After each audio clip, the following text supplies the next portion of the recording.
It's Christmas time! The Doctor makes a terrible mistake when he hands a mystic cube of wishes to a little boy, who promptly swallows it. Years later, the boy has become the Ghost, a New York superhero who battles crime and lands himself in the middle of an alien invasion of Earth. An alien invasion by flying brains with menacing eyes. This is Doctor Who at Christmas. This is the return of Dr. Mysterio. Broadcast amplitude at maximum capacity. Transmitting through time and space in 3, 2, 1. Welcome to the Vortex.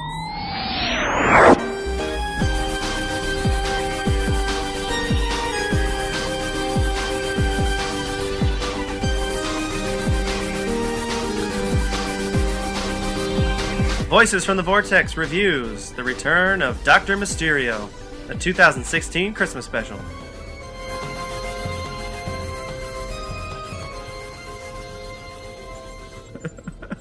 Hello and welcome, fans of the Vortex! Yeah, hey! What's up, everybody? This is Taylor.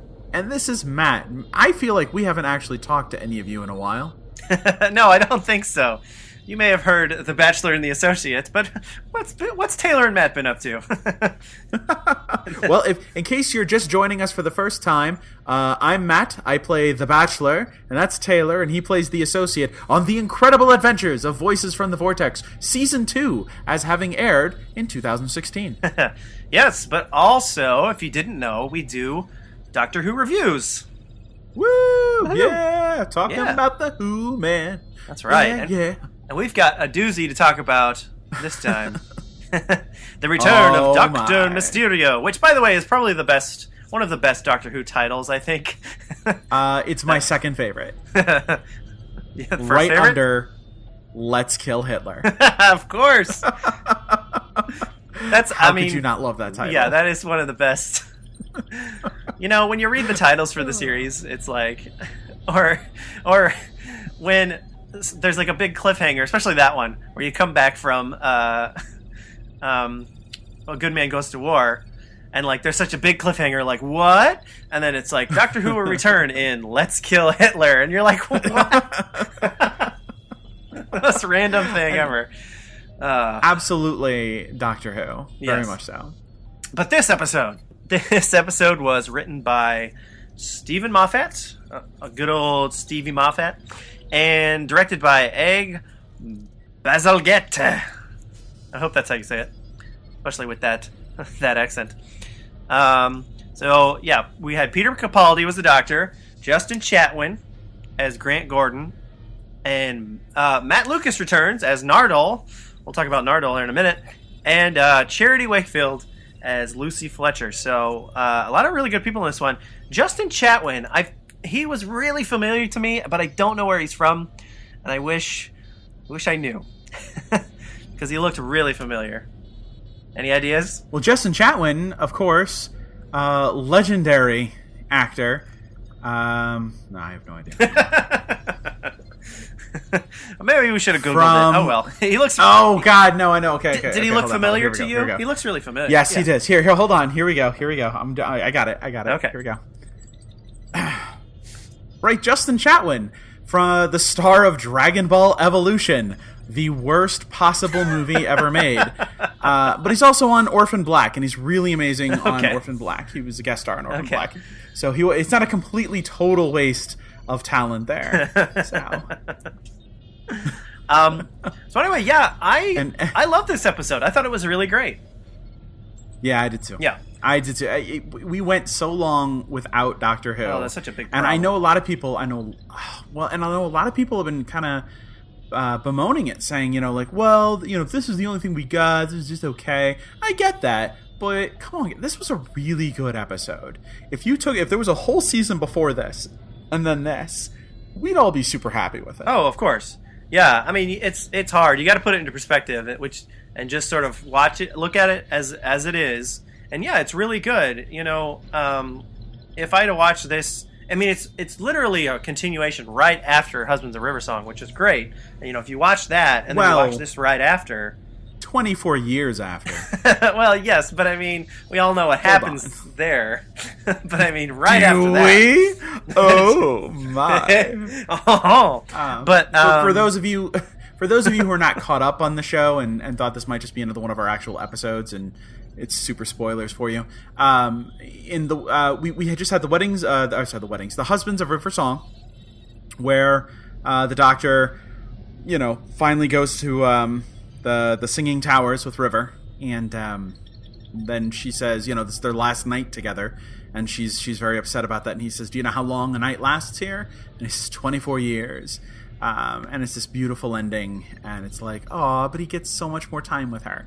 Mm-hmm. And then, for whatever reason, Stephen Moffat, hater of all things that is good and lovable and puppies, decided we're going to go a year without Doctor Who, because, he is the devil, and he hates all of us. Mm-hmm. But hold on. Now, I should say, the BBC at least gave us Class, the online-only show that nobody watched. But now we have this special, which, 24 years later, makes up for not having Doctor Who for a year. Right? Yeah. Is that how we all feel? Well, is that okay? All right. I feel good. I love the Doctor's quote, too, when he was like, "I've been away for a while." I was like, yeah, a year, you jerk. Quite a while, sir. Quite a while. No, but this episode was great. I was giggling with glee at several moments in this episode. I was just like, yes. And Capaldi was better than ever. I think he's my favorite Doctor now. It's hard to say that Tennant was my favorite and to go back on that, to go back on my word. Sorry, David. But gosh, Peter Capaldi is just great. And this episode was really great. One of my favorite parts is just that he's more funny, which is good. And we talked a little bit about that before, was that in Series 8, he was like all so grumpy, and that was the thing, was that he was grumpy. Right. And he's still a little... Yeah, he's still a little grumpy, and that's good. That's a good thing for the Doctor to be. I think it's funny. But, it was just too much, and now he's more silly, and there's a lot of silly things. And one of the best is... he's sneaking into the building and he's just eating sushi, like he's having a snack. I brought snacks. Yeah. It's a great line too. That's so I love that so much. It really reminded me of like David Tennant and Matt Smith, and just sort of the random things that they would be doing, and that sometimes it turns out it's important later, and sometimes it's just he's hungry and he needs a snack. Well, and it's, we've talked about it before, and please, if you haven't already, go back and listen to our reviews of Season 8 and Season 9, which should all be on YouTube by the time you hear this, or within the next week or two. The reason I say that is because... they're on iTunes. If you really want to hear them, they're on iTunes. They're going to be on YouTube. Oh my God, they're going to be there. I promise. I've only had all year to put them together and put them up. I will do it in like 7 hours. Okay, but here's the thing. Capaldi has been, and I have a lot of friends that I introduced to Doctor Who, and they've all said, I just don't like Capaldi. I'm just not with it yet. He's taken to... Guys, I'm telling you, it's not Capaldi. It is Clara. She is the worst companion for Capaldi. She was great with Matt Smith, but Season 8 was written specifically to make Clara seem more like a lovable human character who's becoming the Doctor. They purposefully wrote Capaldi as being grumpy and being very dismissive, and they made him into someone who doesn't seem to even like helping human beings. Also, you'd identify with Clara more. She killed Capaldi's first season. It is not killed in a good way. Dead. His second season, Season 9, we've gone on about the pacing problems, and I won't bemoan them anymore here. But outside of that, it became the Clara show. Season 9 was not about Doctor Who, it was about Clara. And that kills me, because I can't... You got to a point where she needed to be... I love Jenna Coleman. She's a great actress. She did a wonderful job playing the character. She needed to be gone. Guys, it's not Capaldi's fault. If you watch The Husbands of River Song, and if you watch The Return of Dr. Mysterio, he is so funny and clever and great as the Doctor. This next season needs to be everyone's first season with Capaldi. It's okay. Make the next season the first, and then enjoy it, because I really think we're about to see Capaldi at his best. Yeah, I totally agree with that. I really love Clara, and Clara is one of my favorite companions, I think. Sure. But I do agree with you that one, she was around too long, and they definitely. I totally agree with you on Series 8. They made it more about her than about him, which didn't make any sense because he was the new Doctor. He should have been. It was all about how is Clara going to deal with this new Doctor. It should have been like, no, like how are we all going to deal with him? Like because we should be focused on him. But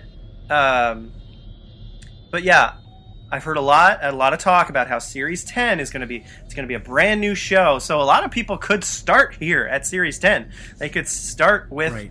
Even though it's not a new Doctor, it's a new companion, but it's supposed to be such a big overhaul of the show that it's going to be, that I feel like it's going to be great. And we'll get to the promo later, but I don't want to go harp too much on Series 10 right now.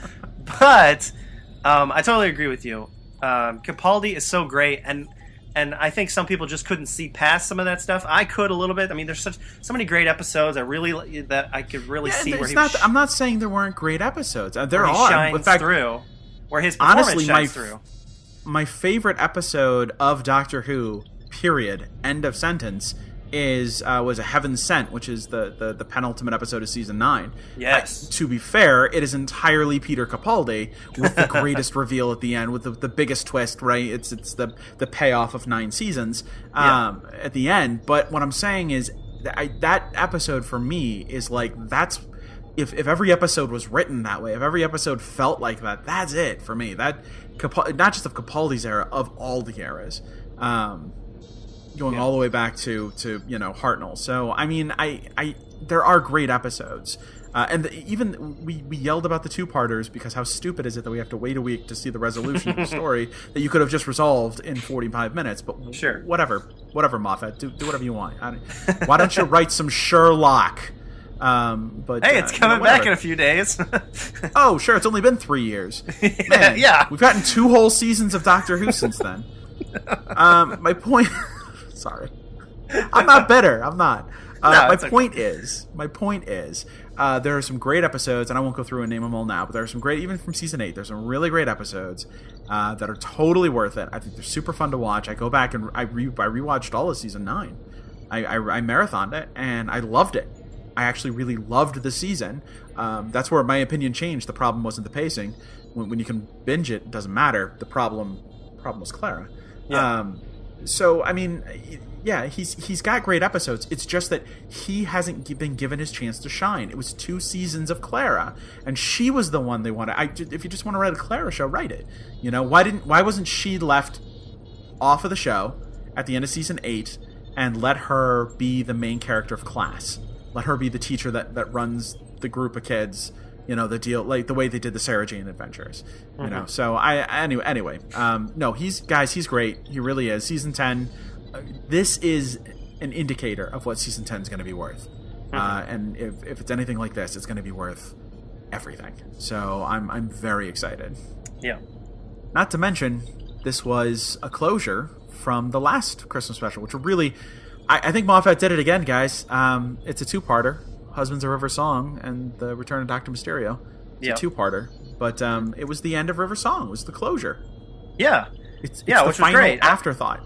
Well, and I, there's the whole thing with Nardole where he says, you reassembled me, which we'll talk about in a minute.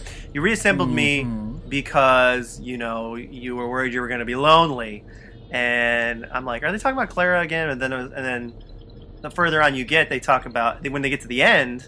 You're like, oh, he's still kind of like grieving over River Song. It's like, how many times does this dude have to grieve over River Song? It's like she had a goodbye with Matt Smith, and then she had this goodbye. She had a goodbye with David Tennant. That's right. He has to think about her dying all the time. It's really sad. It is the saddest, and it's my favorite relationship, but it's the saddest. Yeah. Saddest love story. And then you look at it and it's a continuation. One thing that was also a continuation from the last Christmas special was the bad guys. The bad guys in this episode. Yes. We were looking it up. We're gonna call them the brain monsters because they didn't really have a name. Wait, hold on. They look exactly like and act exactly like almost the brain monsters from Futurama. What were they called? Oh, I don't remember. You mean the brain slugs? No. The ones that Nibbler. That's why Fry was put in the cryotube to travel to the future. Oh yeah, you're right. Yeah, I know exactly what you're talking about. I don't know what they were called. They were called the brains, maybe. I don't know. Yeah. You're failing me here. That's okay. I'm sorry. I love you anyway. I know exactly what you're talking about. I just don't know what they're called. I think they were just called the brains. But the bad guys, not the brains, but also the aliens that opened the side of their head, with the diagonal gash on their head, and opened them up. Those guys were in the Husbands of River Song on that cruise ship. And they worked for King Hydroflex.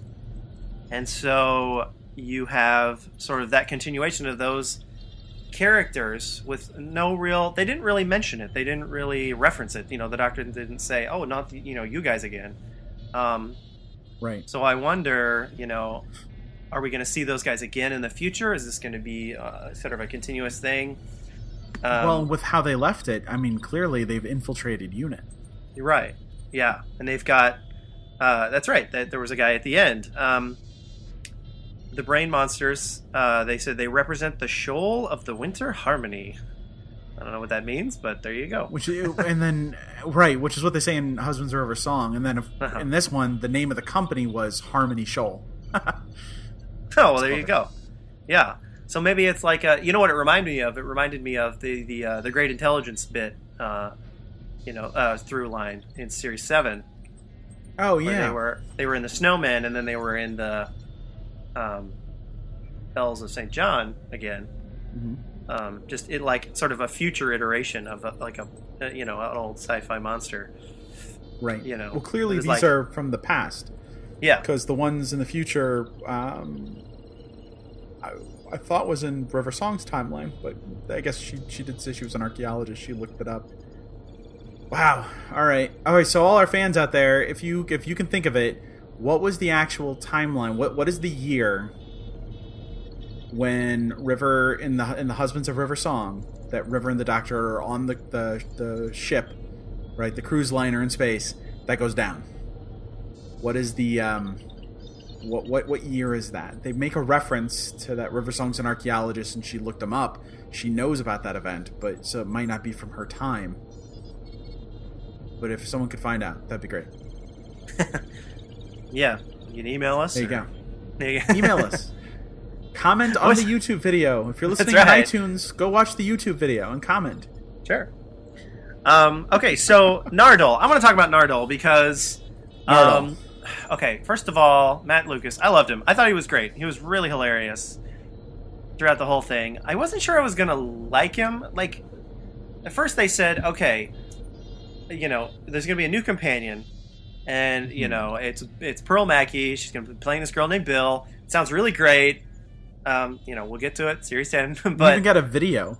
And it was it was really great. And then they're like, oh, but also we're going to have Nardole here, and he's going to be here the whole time. And I'm just like, why though? Like, what? Can we just have the one companion? Like I thought it was going to be. I thought I wasn't going to like him, but I really like him. I do. I did not like him in Husbands of River Song because he was very ubiquitous. He wasn't interesting. Yeah, he wasn't really anything there. Yeah, he was just there. But this, my God, Matt Lucas is one of the funniest comedians, and I didn't realize it until I saw him in this part. He's so funny in this. Yeah, he's really great. I wish I could remember the name of the show. There was a show on Comedy Central a long time ago. It didn't last but one season, and it was like an old,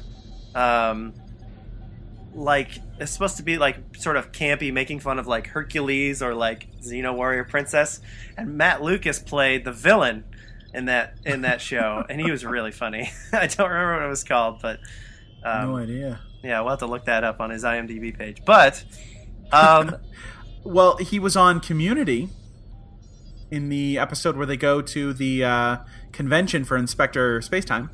Oh, yeah. Yeah. He played the other Inspector Spacetime fan. which is a parody of Doctor Who. Yeah, that's right.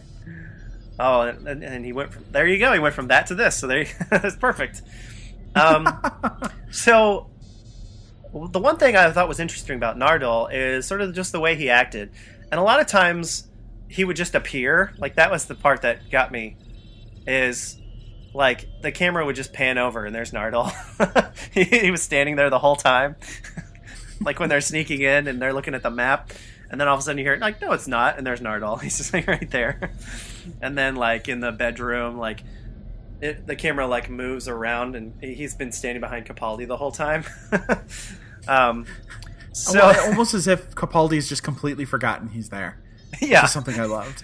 Yeah, and he was kind of strange. Like he wasn't he didn't act human, and that's kind of one of the things I want to talk about. Is I wonder if he's going to be, if he is a non-human. I read somewhere that he was going to be, you know, someone had said a non-human companion.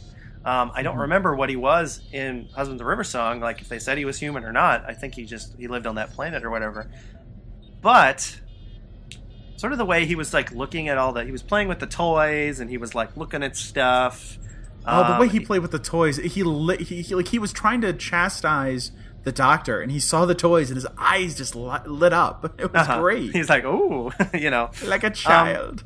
Yeah, I wonder if he's a robot. Like that's one of the things is I think there's going to be a reveal, and it's not going to be like a huge twist or anything, but that he's a robot, that because he was reassembled according to him from the Doctor. So how do you reassemble, you know, human tissue, put a head back on a body? I mean, that's to be fair, the Doctor responded though with, "I glued your head back on." So yeah, was he really reassembled, or is that just the Doctor's way of saying you put him back together? Yeah. You know, was he a robot to begin with that we didn't? You know, it's this whole thing. It's like it's the future. There's probably the technology out there to reattach a human head, sure, but I think this guy might be a robot. Or some sort of I'm gonna go with clone spawn. That would be good too. Yeah. Now you know, River Song has said before, I've dated androids. They're rubbish. So it's possible. Maybe that's Matt Lucas. Maybe he's just referring to Nardole. So no, Nardole is definitely the highlight of this episode. If nothing else, if you hate Capaldi, watch it for him because he is just so funny. Mm-hmm. Yeah, I mean, you know, among some of the stuff, like the whole episode really is great, and the quotes. There's so many quotes that we couldn't seem to find to type. But one of the things, I didn't write any of them down. There was a lot of really funny quotes, but I didn't write any of them down. So many funny quotes. The Pokemon reference where he says the Pokemon. It's a Pokemon Go reference. They sneak in and he goes, yeah, they sneak in and he's like, "That's pretty quiet in here." And he's like, "Oh, I flooded the lobby with Pokemon." You literally saw people running too. It was great. There's a Charizard down there. So some of the stuff about the episode that I really love, and you guys know me, I really love it when they do these real nerdy references to things that we've never heard about before. Specifically, the gemstone that this kid ingests, which, you know, typical. But it was warmed in the heart of a red giant, not warmed in the fart of a red hole, as was earlier speculated by someone. I misspoke. Sure. It was a dwarf star crystal, which apparently, according to the Doctor, there's only 4 left in the universe. It's the Hassandra ghost of love and wishes. The apocalypse monks of the Andorax are the ones who named it. Yeah. I love everything about that sentence. Every word in it. You could mix it up and it would still be the greatest sentence in the world. It could be ghost love and wishes of monks apocalypse and Dorax of thee, and it's still the greatest sentence you've ever heard in your life. You know, those are pretty cool. I wonder you know, he says there's only 4 left in the universe. I would love for us to see, you know, some of the other ones, like if that's going to be a reference to something later, or, you know what I mean? They always set up all sorts of crazy stuff. Meanwhile, the rest of us are like desperately waiting to see all the Infinity Stones in the Marvel movies. Taylor Taylor over here is like, nah, dude, I need all 4 dwarf star crystals. That's right. That's gotta be an infinity, not a gauntlet, but like an infinity cap or something, or infinity sash. So are we saying that Grant is he's Vision, basically? Basically, he's got the stone inside of him. Oh my God, Missy would be like Loki. So she'll have one of them, or 2. That's right, yeah. And the last one will just be found in Unit, which is basically the Nova Corps. Yes. So there you go. And then instead of having, what's his face? The big purple guy. Instead of having Thanos, thank you for the help. Instead of having Thanos on that one, it'll be a Jadoon named Bert. Bert the Jadoon. Bert Tos. Robo Jodo Dwarf Star. Like that'll be the end of Doctor Who. I'll do it myself. Well, okay. So, speaking of superheroes and comic book references, this whole thing was almost a comic book movie. It was really fun. Very much so a comic book movie. And that was one of the things that I thought was really interesting about this. It was almost like 2 stories going on at the same time. Which, yeah, I mean, most episodes, yeah, they have like an A story and a B story, but this seemed like 2 separate episodes that they kind of put together. You had the superhero story, but then you also had just sort of the Doctor was... Or, not that it was 2 separate stories, but that it was... 2 different themes. Not a Doctor Who episode. But the Doctor was there. It was. Do you know what I mean? It felt like there were 2 themes to the episode. They were like, we're really gonna do this great brain invasion monster story. No, we're gonna do superheroes in New York. No. Pull it back, guys. We're gonna do brain monsters. Look, they got eyes in them. They're really creepy. I get that. No, that's fine. Superhero secret identity. Like, dang it. And then that little girl from the taco commercial goes, "Why not both?" And then they go, "Yay!" And they put them together. This is 2016. What's a commercial? But I will say, who watches TV? But there were some great comic book references that I really loved. First off, early on, you see Harmony Shoal when they're pulling in on it. There's a globe atop of it, which looks just like the Daily Planet, obviously. Because Grant is Clark Kent Superman. Yeah. I love that bit at the beginning where the Doctor, he was like, "Did you realize this? Superman and Clark Kent are the same." Look, and then he was like, "On Superman." Look, yeah. And the kid's like, "Yeah, everybody knows that." Everybody knows. Look on Capaldi's face. He was so hurt that he never saw it before. Such a smarty pants, but yet he does. So to the kid. Sorry, I really love that. Whoever that actor is, he's going to go on to do great things. Just like Justin Chatwick did when he played the son of Tom Cruise in, he said, pulling up the IMDb, War of the Worlds. Oh, smooth, there you man. go. So smooth. I love they mentioned the Harmony Shoals, the 2 big investors were Miss Schuster and Ms. Siegel, which is, Schuster and Siegel who created Superman. This entire movie was a Superman movie, and I loved it. That's right, yeah. I absolutely loved it. Yeah.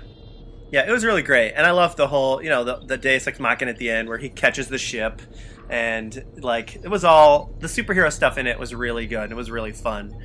Can we talk about for a second the fact that Grant and Lucy are 2 of the most adorable characters in the show? Yeah, it was really, like, one thing about this episode is it wasn't very Christmassy. Like, there was not, like, a lot of references to Christmas. There was, like, the beginning where the kid said he was Christmas Santa. in the beginning. Yeah. But that was about it. How much more like, Christmas do you need? You need it. It needs to be about. I need Santa to come back. You remember last Christmas? There was Santa. No, last Christmas we did the Husbands of River song. What are you talking about? There was no Santa Claus in that one. Third base. But to be fair, like 4 Christmas specials ago, we did The Time of the Doctor in a location called Christmas. Can we not with the Christmas stuff? It didn't happen on Christmas. It took place in Christmas. So let's all take a step back from that. It needs to be a Christmas episode at Christmas. My point is, it wasn't very Christmassy, but it was still like very cheesy, very heartwarming. Like those two characters and the whole romance and the will they, won't they? You know, it was really good. It was very really American. Nice. Yes, it was. It was very American. I thought it reminded me a lot of those. Like Once Upon a Time or something like that. It was like so cheesy and so like, which is good. It's a good thing. It sounds like I'm saying it's a bad thing, but no, it's a good thing. But it was just, I have no idea. Different. I have no idea if Justin Chatwin and Charity Wakefield are British or if they're American. But if they're British, their American accents were on point. If they're American, then they could use some work. But I'm just saying they were absolutely. I really loved everything about this episode. I don't care what anyone else says. If you didn't like it, you're not paying attention. Like you're not recognizing this is the first good Capaldi episode we've had in a very long time, like a year, and only the second good one of his career. All the Capaldi stuff, almost all the Capaldi stuff in this episode, I loved all of it. Like there was not a part of Capaldi's I didn't love. One of my favorite scenes in the whole thing was the squeaky toy scene. No, I loved that scene. That was just really funny, and like it was so well done. You know, they edited the squeaks and everything. Like it didn't get annoying. Like it was really funny. Right. And then he keeps it at the end. He gets to take it with him. Oh, and it sits on the console. Was so adorable. Oh, I loved. Okay, so yeah, seriously, Lucy Fletcher's.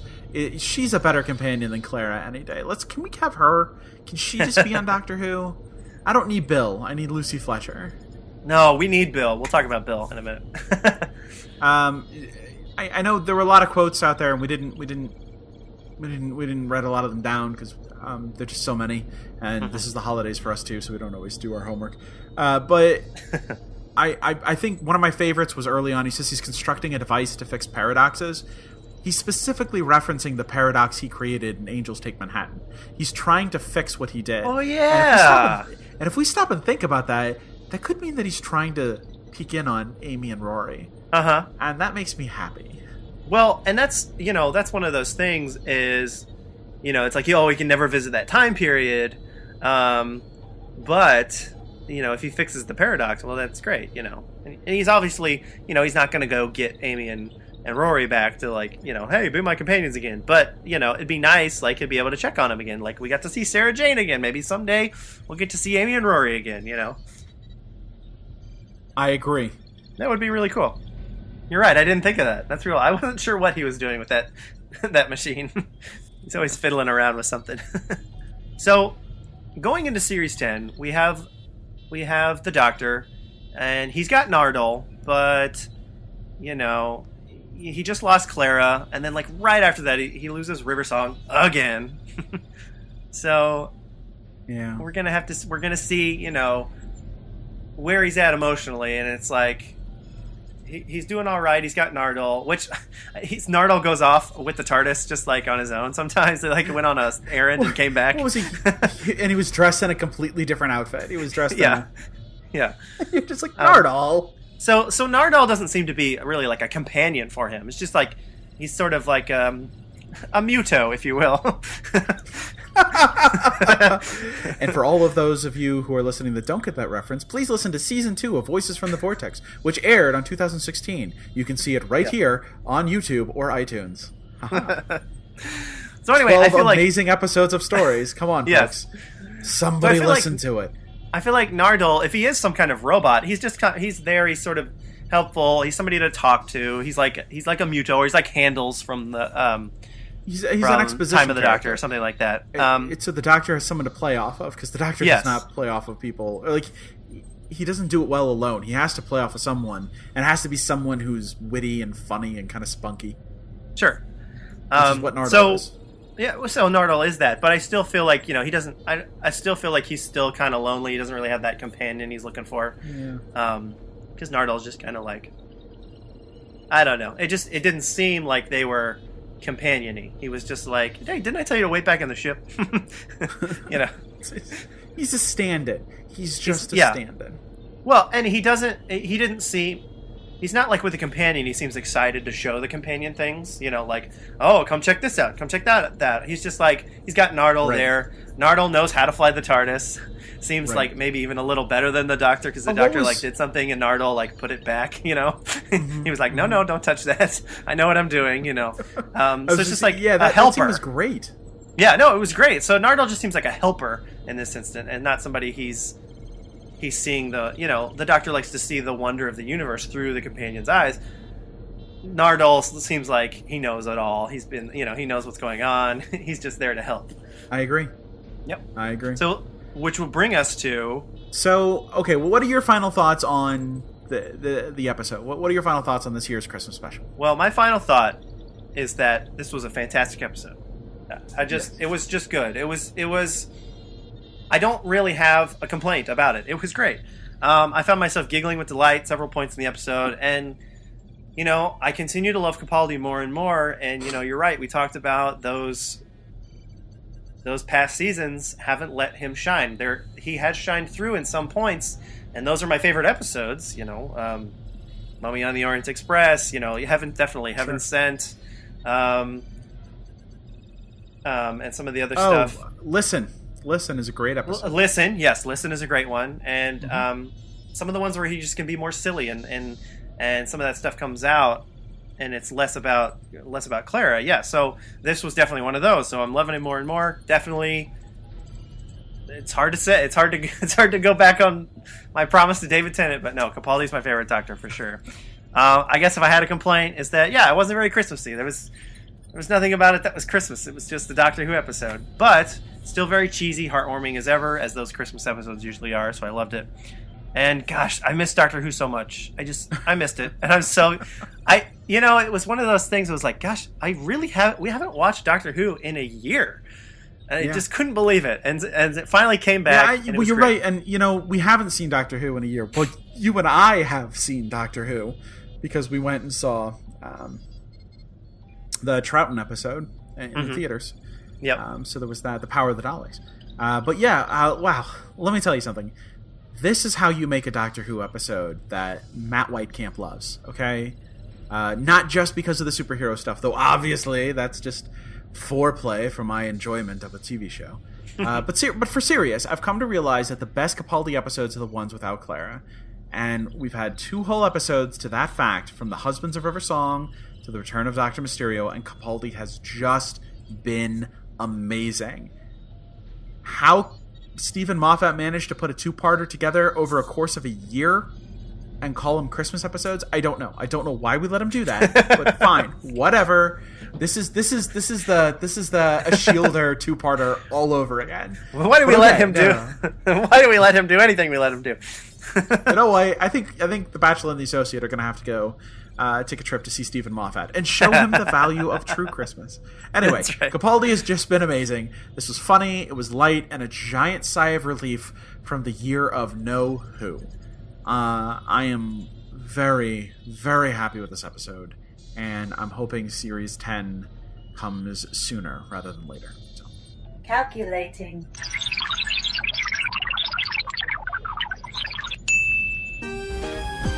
Voices from the Vortex gives The Return of Dr. Mysterio 8 out of 10. But you know, I believe that brings us to something that you might have tried to allude to before. A special segment for those of you who are just joining us for the first time. We know we're always picking up a new listener or two. I think our total's up to 12 now. So for all of you, it is time for a little special segment that we like to call...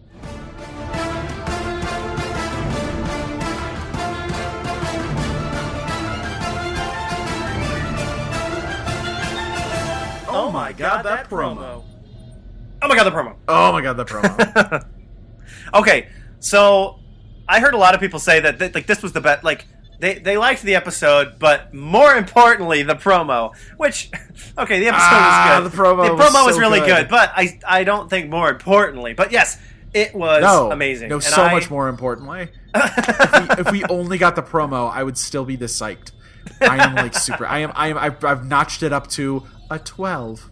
Yeah, no, it was really good. I hope I'm not let down from this promo because this promo was fantastic. Oh my god, this promo. So first of all, you have Bill. It's like the big introduction to Bill, who she had this voiceover thing going on at the beginning. I'm Bill. I serve chips. This is the professor. Blah blah blah. It really reminded me of the Series 5 intro that they would play at the beginning of every episode. You know, I'm Amy, and my years ago I had an imaginary friend, and then he came back, and blah blah blah. So it really reminded me of that. First of all, which I thought was funny. But Bill seems awesome. You know, the whole montage of her like asking all those questions. What's that? Where are we? Can I use the bathroom? And as she likes to call him, Dr. What? Yeah. And she calls him Professor at one point, which I thought was really interesting. Oh god, I've missed a companion calling him Professor. That was Ace. I know. I hope that's a thing that sticks around, because it looked like he was doing some lectures or something, at her school. And so I hope at the school she works at, she serves chips. She's not a student there. She serves chips at the school. Oh, I didn't know how young she was. We'll see. She's we'll a see. lunch lady. Rocking the hairnet. I think that it would be really cool if she called him Professor too. Sort of how Ace Professor did. Yes, Two definitely. or Professor Who? No, that's Matt. Oh my god! And there were Daleks. There were Daleks. Yes, Daleks again, which is always great. You got to have Daleks. But it did seem exactly like the footage we've already seen of the Daleks, which was the introduction of Bill, which I'm beginning to wonder might actually be the cold open of the Dalek episode. Could be, yeah, or at least because that episode was really, or that little clip that they showed us when they introduced her long ago, seemed like maybe it was just written to be a one-off thing, but right, to introduce her. Yeah, I think it could be like part of the episode. I don't see why not, and I think it would be really interesting. And that sort of her introduction to the Daleks was that whole exchange about like, oh, why do they got a plunger and stuff and a whisk? So one in the back that's got two plungers and no gun. He's really cross. Yeah. But they also the promos got Bill. It's got she calls him Professor. She's got asking all the questions. It's got Daleks. It has my favorite thing. Okay, guys, seriously, the Sonic sunglasses are cool. Stop trying to say they're not. They're cool. The only reason you don't like them is because he didn't have a sonic screwdriver that whole season. I get it. But now he's got both. He's got both. Again, the little girl from the taco commercial. Why not both? And like he could give the sonic sunglasses to Bill, or he could use them and give her the sonic screwdriver sometimes, so if she needs it. So like they're never without a sonic. Yeah, it's just an extra bit of tech that is great. It's awesome. Yeah. And then Nardole, we got no more Nardole, which is great. I left him in this. So I think he's going to be great in the rest of the series. It's going to sort of have that trio of voices to play off of, which will be great. It'll be a good, dialogue there.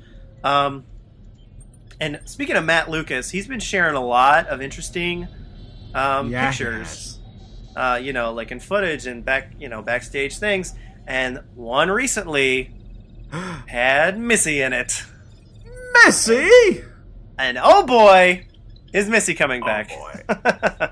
So, according to the Here's What We Already Know About Series 10 that we shared on our Facebook page, which originally came from 100 other places, Doctor Who sites that actually know what they're doing, they list Missy coming back for the one of the two-parters, it looks like, for I think it's episodes 6 and 7. Maybe it's 5 and 6.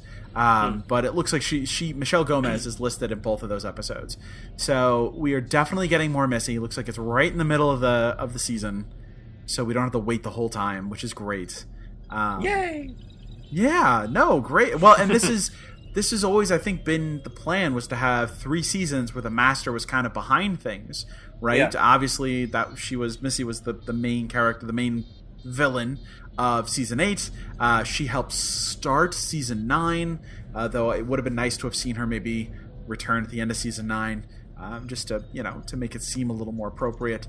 But it's good to see her still kind of like she's there, and a part of everything. So well, and one of the things about the Master, which is interesting, is back in Classic Who, you just had these episodes where like, oh yeah, the Master's the bad guy, but then he's not the next, except for the one season of Pertwee when he was the bad guy for the whole thing. But the second season of Pertwee, guys, he was the villain in every episode. And then some of the ones after that too, like in some of the episodes of the next season, they're like, here we go, Robert Delgado, people.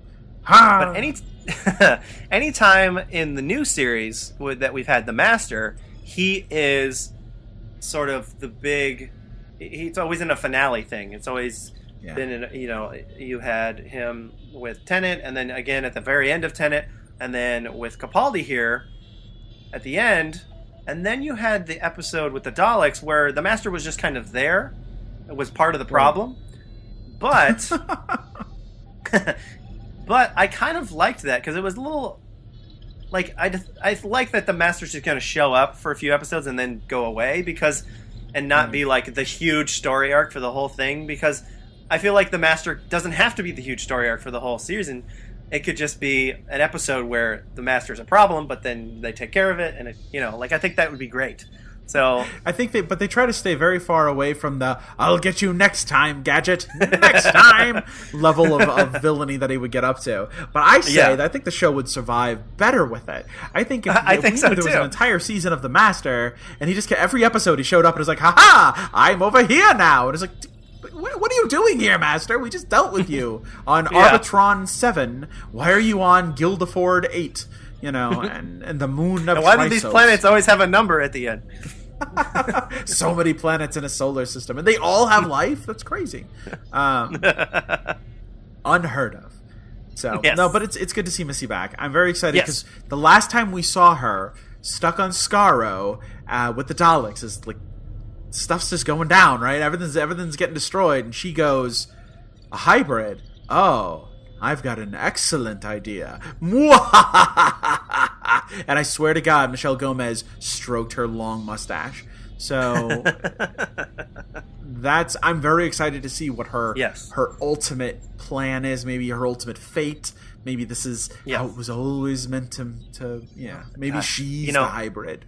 And that's just Michelle Gomez right there. Is like, I want to see her again. Like, I just want to see her again, so I don't want to wait. Anytime you could just pull up a picture on Google, dude. I mean, I want to see new stuff from her.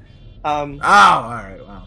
I also want to see more Gallifrey. That's what I want. I want to see him go back to Gallifrey. Can we please see more Gallifrey? Yes, because it's important now that he's. But so I'm watching the finale of season 9 just the other day, and it dawns on me. Does he remember? He had his mind erased. He had his mind erased of Clara. Now he then tells the story to Clara when he sees her, but he doesn't know it's her, and he explains Gallifrey and everything that happened. But you gotta ask the question. The way he says it is, I can't remember anything about her. So how does he remember the events as they happened? Are we just seeing the events as Clara remembers them, and not necessarily as they're being told? Does he remember where Gallifrey is? I don't know. There's a lot of Mysterio about it, and Dr. Mysterio, if you will. Mysterio. That's really interesting. Yeah, so I would love for Gallifrey to come back into play. The Time Lords call him up. Oh, Doctor, I guess we need your help this time. Hey, Doctor, what you doing? What are you doing Friday night? Huh? We're thinking of going to see a movie. You want to come with? Want to come with us? We're getting a group together. We're going to the Regal. We got a Groupon, but we need like 3 more people. How many companions do you have now? Well, bring Nardole too. That'd be fine. Yes, bring him. Yeah, he'll count. Where's K9 these days? No, all right. Well. Nardole. He's the new K9. That's what it is. That's what it is. He's the new K9. He's the tin dog. He's the new tin dog. Well, listen, guys. I think we're going to end this here, but I want to say, hey, welcome back to Voices from the Vortex Reviews. Once Series 10 gets started in April, we are going to have these every week, the Friday after it airs. So that way you can kind of catch up from the week before, listen to some of the stuff we're talking about going into the next episode on Saturday. And, of course, as always, we're going to have crazy theories and ideas about what could possibly be. Probably at least a couple of rants by me about Moffat. Definitely. There's going to be some crazy theories. There's going to be Matt rants. Don't worry. Matt rants. Crazy theories and Matt rants. And tangents where we go and talk about something that is not even Doctor Who. Not even close. So, or little scenes will act out. Anything could happen on this show. So, one episode might just be a review by Muto. So, we want to thank you guys for listening to us. Yeah, and if you want, go back on iTunes or YouTube. We've got reviews for all the way in the new Who series. So, we did one for Series 1, we did one for Series 2, 3, 4, 5, 6, and then starting in Series 7 is when we started doing, the individual episodes, because that's when we started doing the podcast, was back in Series 7. So... go back and listen to those, and you can catch up if you want. And if that's a fun thing to do if you've never watched Doctor Who and you're just now getting into it, but then you see the show, you can follow along with us in the reviews. So, enjoy those as well. Oh, I've got a crazy theory. Okay, what if Bill is actually the Master? No. No, what if Nardole is actually the Master? There it is. What? No. The TARDIS is actually the Master? No. The Master is actually the Master. The TARDIS is actually your mom. Hey, shut up. Your face is your mom. I really hate you sometimes. I know. Wow. Woo! To the Vortex! To the Vortex! This has been another Voices from the Vortex review for Series 10, starring Matthew Whitecamp as Matt the Time Lord, Taylor Davidson as Taylor the Time Lord, and Danielle Davidson as the sexy voice of the TARDIS. All views expressed are the opinions of the two dudes from Gallifrey, and as such should be taken extremely seriously. Follow Voices from the Vortex on all social media, including Facebook, Twitter, and YouTube. Subscribe to us on iTunes. If you have any questions regarding the podcast, please email us at voicesfromthevortex@gmail.com. Doctor Who and all related materials are copyright BBC, and no infringement of copyright is intended. It's heavily implied, but never intended. All material is fan fiction of a satirical nature. Please, Mr. Moffat, don't sue us. We know you have a sense of humor. See you next time in the Vortex!